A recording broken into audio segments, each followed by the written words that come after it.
अस्सलामुअलैकुम। आज आपका टॉपिक है जॉइंट स्टॉक कंपनी। जैसे प्रीवियस लेक्चर में मैंने आपको जॉइंट स्टॉक कंपनी का पार्ट ए करवाया था। आज आपको मैं पार्ट बी और इसकी बैलेंस शीट करवाऊंगी।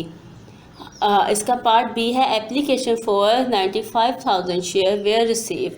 प्रीवियस लेक्चर में आपका जो शेयर रिसीव था वो 80,000 का था और पार्ट बी की वैल्यू में उसकी जो अमाउंट है वो 95,000 शेयर एप्लीकेशन रिसीव की है। अब हम इसकी रिसीव की जो है वो एंट्री करेंगे। तो जब रिसीव की एंट्री करेंगे तो है बैंक अकाउंट,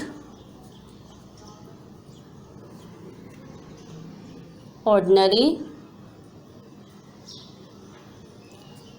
शेयर एप्लीकेशन।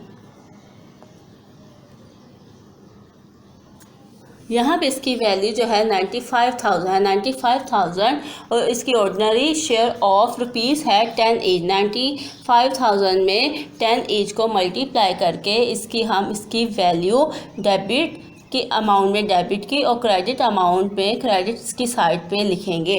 अब जो हमने मनी को रिसीव किया है तो इसकी एंट्रीज को कंप्लीट करने के लिए इसकी नोरेशन यहाँ पे लिखेंगे। Money received along with application।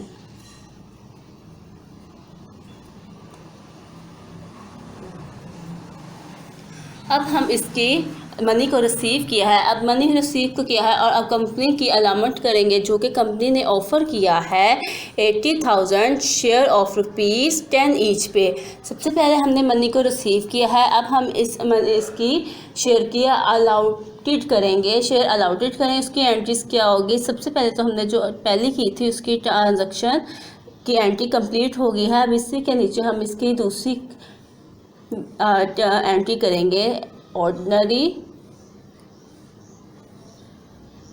Share application, ordinary share capital. इसकी कंपनी ने कितने से ऑफ़र की थी? अमाउंट 80,000 कितने पार पे थी? 10 पे। तो 80,000 को 10 से मल्टीप्लाई करेंगे, इसकी जो वैल्यू आएगी वो इसकी वैल्यू यहाँ लिख देंगे। और जब इसकी एंट्री को क्लोज करेंगे तो उससे पहले हम इसकी नोरेशन लिखेंगे। 80,000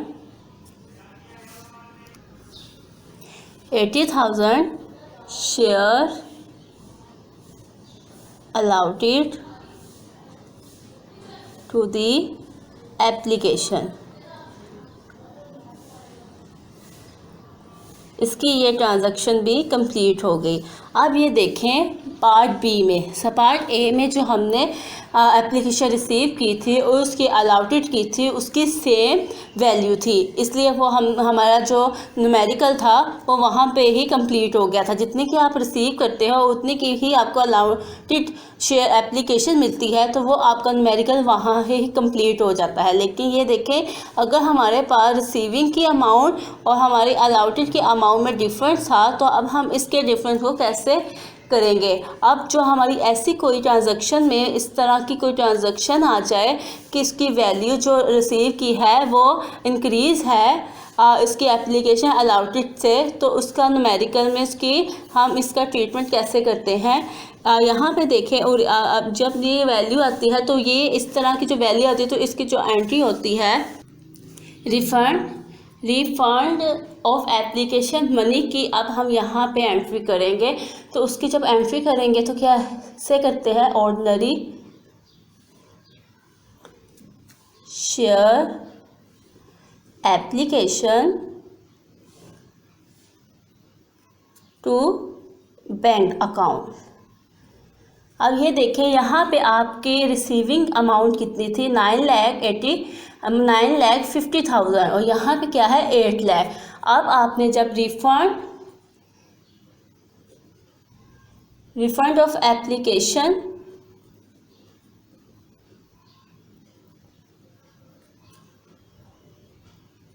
मनी की आपने जब इसकी एंट्री करनी है तो आपने आपकी जो रिसीविंग की अमाउंट में से आपने जो अलाउटेड है आपकी शेयर की वैल्यू है, इन दोनों को माइनस करेंगे और जो माइनस करके आपकी वैल्यू जो बचती है वो आपकी रिफंड ऑफ एप्लीकेशन मनी के कॉलम में आपकी अमाउंट जाएगी, जो कि आपकी अमाउंट जो है वो रिफ़ंड हो गई है इस कॉलम में।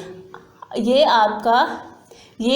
पार्ट बी का न्यूमेरिकल था। इसमें मैंने आपको ये कॉलम समझाना था कि अगर आपकी वैल्यू जो है अलाउटेड एप्लीकेशन से इंक्रीज़ है तो इसका जो कॉलम है वो हम कैसे इसके कॉलम को इसका कॉलम का ट्रीटमेंट करते हैं रिफ़ंड ऑफ एप्लीकेशन मनी में। तो आप रिफ़ंड एप्लीकेशन ऑफ मनी में जो इसकी अमाउंट इसमें बच जाती है अलाउटेड के अलावा जो बच जाती है वो हम यहाँ पे इस कॉलम में इसकी एंट्री कर देते हैं। आए अब मैं आपको इस जॉइंट स्टॉक कंपनी के जर्नल का मैं आपको बैलेंस शीट करवाती हूँ। सबसे पहले हम बैलेंस शीट में यूसुफ इंडस्ट्री लिमिटेड इसका कंपनी का नेम लिखेंगे। उसके बाद हमने बैलेंस शीट लिखनी है। हमारी ये साइड जो है वो शेयर कैपिटल और लाइबिलिटीज़ की है और ये साइड जो है वो एसेट साइड की है। सबसे पहले हम ऑथराइज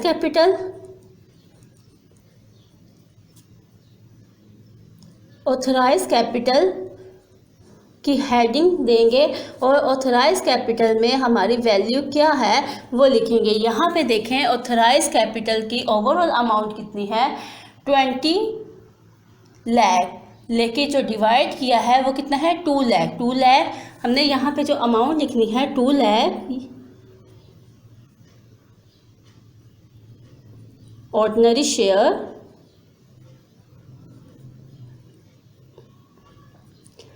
ईच, इसकी अमाउंट कितनी है 10।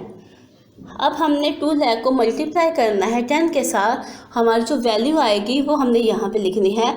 यहाँ पे इसकी जो वैल्यू है वो 20 लाख आएगी, लेकिन यहाँ पे इसकी हमने वर्किंग बैलेंस शीट में इसकी वर्किंग में इसको इंक्लूड नहीं करना, जस्ट हमने यहाँ पे इसकी वैल्यू को शो करना है। अब इसका जो वर्किंग पे जो हमने इसकी बैलेंस शीट को वर्किंग में देखना है वो है issued and paid up capital. Issued and paid up capital में इसकी अमाउंट कितनी थी? इसकी अमाउंट इसकी है 80,000, जो कि किसकी वैल्यू पे है 10 पे है, वो हम यहाँ पे लिखेंगे 80,000 शेयर रुपीज़ कितने हैं इसके 10 ईच। अब 80,000 को 10 के साथ मल्टीप्लाई करेंगे, जो कि हमने अपने जो शेयर की अलाउटेड की थी उसकी अमाउंट लिखेंगे 8 लाख।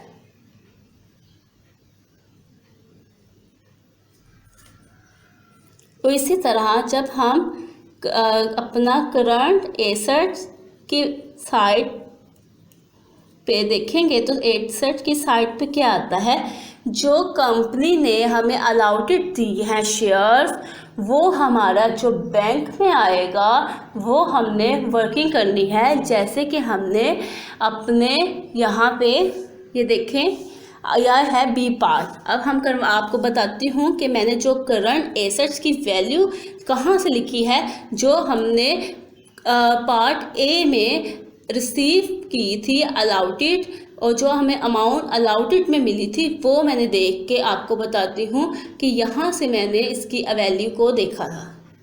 ये देखें मैंने इसका जो पार्ट ए है उसमें से आपको बता रही हूँ कि जो हमने बैंक के अकाउंट में 8 लाख था उसको हमने उसकी एप्लीकेशन जो रिसीव की थी 8 लाख पे से उसका देकर मैं इसकी बैलेंस शीट बना रही हूँ। ये देखें अब शेयर ऑर्डिनरी एप्लीकेशन भी 8 लाख है और शेयर कैपिटल भी। जो हमारी शेयर एप्लीकेशन है 8 लाख की वो मैं एसेट साइड पे लिखूँगी बैंक बैलेंस के नेम से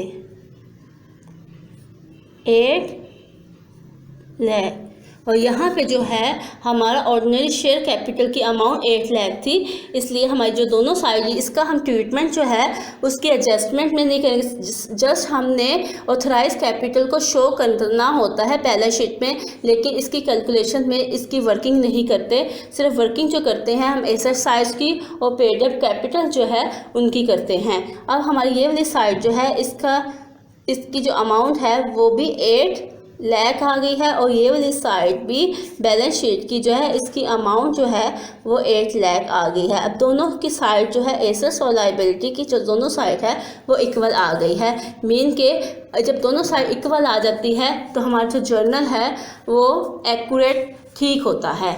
अब इसका जो मैं दूसरा टॉपिक है वो आपको नेक्स्ट लेक्चर में बताऊँगी।